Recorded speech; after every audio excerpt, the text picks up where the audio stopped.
Migala. Porque creo que estamos en una época angular en la vida, en la historia de los videojuegos. Los hemos visto, nosotros ya somos unos treintañeros. Los vimos desde que eran un huevecillo videojuego. Y cómo fue madurando. Y es sorprendente. Y yo creo que estamos por varias cuestiones, estamos en un punto angular de la historia de los videojuegos. Por lo menos hay dos cuestiones que van a ser trascendentes en la historia del videojuego. Lo primero es la facilidad que se está dando para poderlos programar. La simplificación de la tecnología siempre conlleva la democratización de la misma tecnología. En ciertos aspectos. La evolución tecnológica la democratiza en ciertos aspectos, sí. Pero ahora es mucho más fácil poder programar un videojuego sencillo, poder programar un indie. Es fácil programarlo, relativamente fácil. O sea, es un proyecto asequible, ¿sabes? Pero ahí es que es un temota que trae con el Jerry, que lo estaba platicando en algún momento, y ahí sí me gustaría saber más su opinión. Yo lo que decía es que cuando nosotros como vimos surgir los videojuegos, por lo menos yo empecé con el Family, ¿no? Que era la copia pirata del NES, ¿no? Desde ahí yo juego. Y en los arcades, ¿no? Entonces yo veía los arcades y veía el Family, y entonces, no sé, estaba jugando Mario, ¿no? Entonces, pues eran monos de 8 bits. Y entonces esos monos de 8 bits en algún momento usabas la imaginación y entonces te construías reinos enormes. Eras un niño, ¿no? Entonces, sí. No sé, o sea, veías un juego en 8 bits y te construías todo un mundo alrededor de eso, ¿no? Y de repente evolucionan tanto los videojuegos que ese mundo que concebías de niño, que utilizabas la imaginación, ya no necesitas utilizar la imaginación. Está ahí rebasándote. Y está ahí rebasándote y la calidad es enorme, ¿no? Entonces yo lo que decía es, como yo viví eso de morro, para mí la evolución de los juegos era los AAA. O sea, los AAA que vemos ahorita es lo que yo esperaba de los videojuegos en esta edad. O sea, yo esperaba estos mundos, ¿no? O sea, por ejemplo, la primera vez que vi un Total War, o sea, pues eran así texturas todas culeras, ¿no? Y ya cuando veo el Total War ahorita, no sé, el último que jugué, que fue el Warhammer. Sí, no mames, te acercas y el personaje te cuenta su vida. Y ese sí, sácame de esta falange, tengo hijas. O sea, tengo hijos, pero ayúdame, vendo quesos. Es muy cabrón el pedo. Entonces, te doy un queso. Lo que yo decía es, porque tenía esta discusión de que yo no soy muy fan de los indies, aunque he encontrado algunos indies chidos que tienen como, o sea, que ya es como un videojuego de autor, pues. O sea, simulador de cabras. O sea, hay como, ¿cuál? El de simulador de cabras, güey. Por ejemplo, Blasphemous, ¿no? O sea, Blasphemous es más un juego de autor. Sí. Pero el rollo es de ganso. Lo que yo le decía al Jerry es, yo esperaba eso de los videojuegos y tal vez por eso no me gustan tanto los indies, pero también entiendo que son las herramientas que tiene la banda para hacer sus propios juegos. Entonces, cuando el David habla de la democratización del videojuego a través de la tecnología, es democratización, sí, conforme al varo, porque si no tienes varo, pues ¿para qué te alcanza? Para un indie. Sí, pero entonces te alcanza para hacerlo y poco a poco. Y además, yo digo que estamos en un punto angular, no que ya estamos en la cima de la pirámide, ya que estamos en el esplendor. No, estamos en el periodo prehelénico, presocrático del videojuego socrático, el videojuego helénico, el videojuego helénico. Estamos en los albores del helenismo de los videojuegos, en tanto que primero hay una democratización de la tecnología y segundo, hay una historia detrás ya, una historia concreta y contable de los videojuegos. Ya hay pruebas y errores, ya hay aciertos, ya hay búsquedas. Por eso se replican los formatos. Por ejemplo, el asunto de exceder el espacio de la imaginación con unos renders muy realistas, con un mundo demasiado perfecto. Ese es un asunto que nosotros ya hemos demostrado que puede dar un paso atrás, que nosotros podríamos hacer un mundo un poco más imperfecto y que eso nos va a dar una experiencia más satisfactoria. Por ejemplo, el Blasphemous es un ejemplo perfecto de esto, donde te encuentras más misterio y te encuentras más espacios que narrativamente, en la narratología se le llama espacios indeterminados. Cosas donde no te dicen cómo es y tú tienes la capacidad de complementarlo con tus experiencias vitales. Nadie te dijo A mí sí. cómo eran los ojos de Hamlet. Cómo era la cara de Ofelia cuando se estaba ahogando en el río. No, yo sí. Nadie te lo dijo. ¿Y qué es lo que pasa con eso? Esos espacios indeterminados. ¿Cómo se veía Pedro Páramo? Sí. ¿Cómo era Estefanía de Palíndromo de México? Son indeterminaciones. Y eso llena un espacio dentro de nuestra alma con eso. Nosotros aportamos algo a la creación de ese videojuego. Y si el videojuego está dado completamente, pues no queda mucho más que hacer. Sí. Y en ese sentido creo que podemos dar un paso atrás y por eso creo que pueden cortar un poco la imaginación. Hay ejercicios narrativos, la neta. Por ejemplo, el Hollow Knight, ¿no? Ujú. O sea, que el Hollow Knight, o sea, la historia de Hollow Knight es Pachequísima y está llena de indeterminaciones. y te tienes que meter a un chingo Sí. para entenderle. Yo la verdad es que hubo un momento donde ya renuncié, que no entendía ni verga. Y voy a dije, leer la Wikipedia de Hollow Sí, Knight. güey, eso fue lo que hice porque no Sí. entendía Eso nada. Pero te da que un espacio hace- de interpretación, eso es muy Eso es lo que rico. hace tan interesante al Fallout New Vegas. Todos los demás, no, los primeros Fallout son la verga, pero están bien culeros porque son así vistas cenital, tienes un monito chiquito y lo vas moviendo como el diablo. En Fallout 3 cambiaron de desarrollador y le dieron todo ese lore que estaba bien chingón a unos güeyes que hicieron ahí un juego donde, pues está X, ¿no? Explotar a los güeyes con un balazo y ya. Pero Fallout New Vegas está bien cabrón, porque ahí sí metieron escritores. Entonces los escritores se dedicaron a sembrar las semillas de historias perdidas a través de los libros que te encuentras, las computadoras que hackeas, todas esas cosas. Entonces si tú nada más quieres ir y tirar balazos, es un gran juego.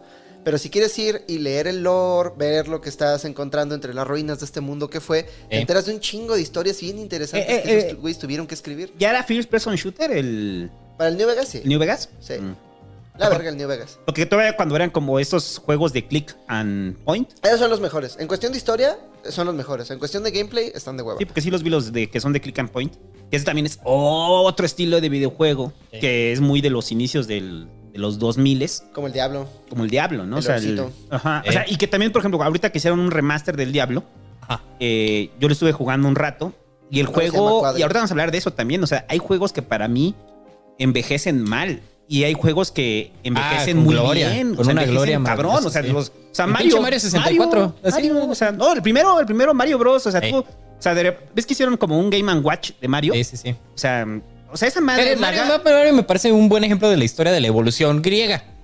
O sea, tienes un periodo presocrático, A ver, veamos. un periodo presocrático donde están como los cimientos de la civilización, los cimientos estéticos, los cimientos éticos, la historia básica, y luego versiones mucho más refinadas de esas mismas historias, de que eran historias de campesinos, historias de pueblerinos. Hay un hombre que brinca por pequeñas montañas y mata a un dragón.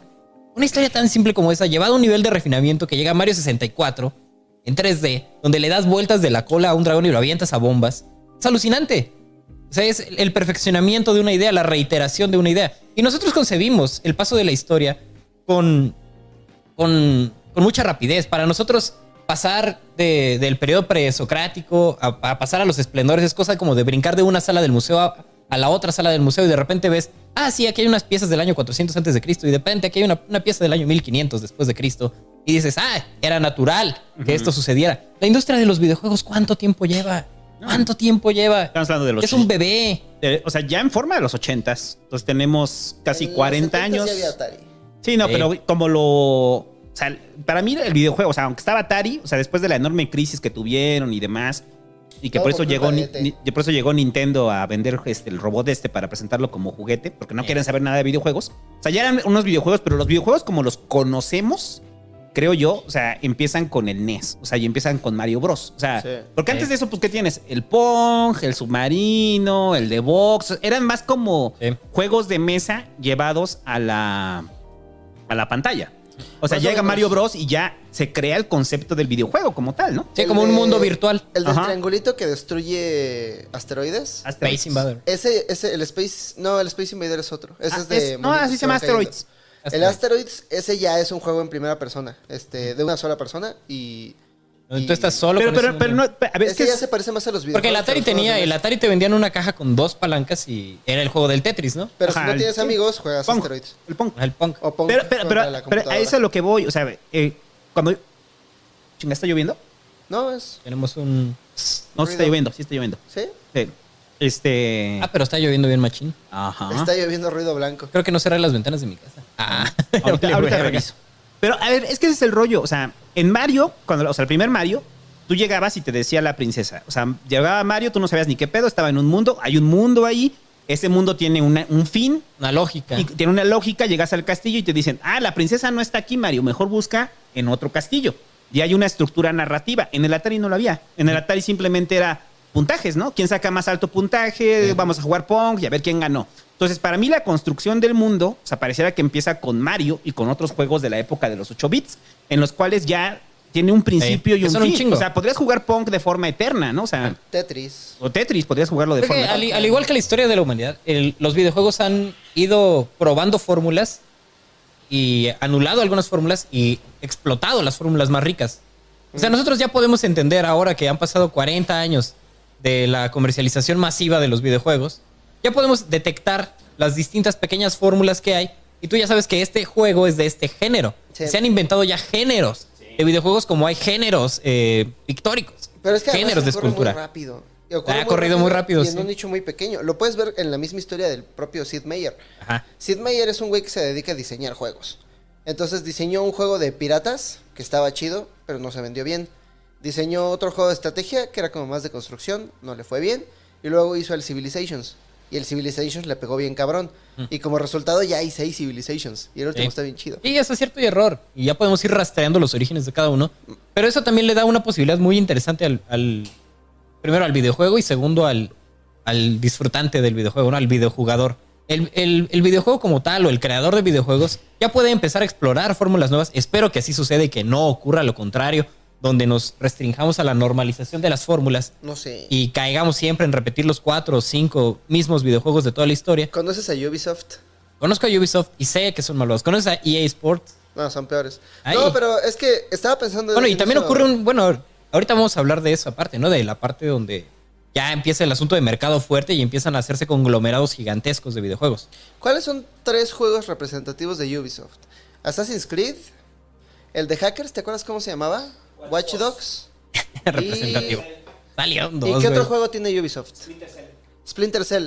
Los 3 se tratan de explorar un mapa abierto, llegar a una atalaya, jugar un minijuego para desbloquearlo y entonces desbloqueas esa parte del mapa. Ajá. Y en esa parte del mapa ya puedes tener más quests, más cosas intercambiables y demás. Que el Sí. formato se agotó. Pero yo lo que creo es que 10 años. Es el mismo La- formato en todos los Assassin's Sí, Creed. es el mismo, es el en exacto. todos los Por eso yo Watch creo Dogs. que la renovación del mundo, para que se renueve el mundo, se tienen que renovar las formas Híjole, pero del es que mundo. ahí es cuando yo tengo el pedo ya con la industria. O sea, para mí. Ah, para la mí industria como- es un pedo, Para la industria es un consumidor. O sea, pedo. la industria de videojuego, o sea, lo que Y como hacen- creador también, porque limita mucho la creatividad. No, o sea, no. hay un chingo de videojuegos súper locotes actualmente que están ahí sepultados en la ignominia. Y hace falta, ¿sabes qué hace falta realmente?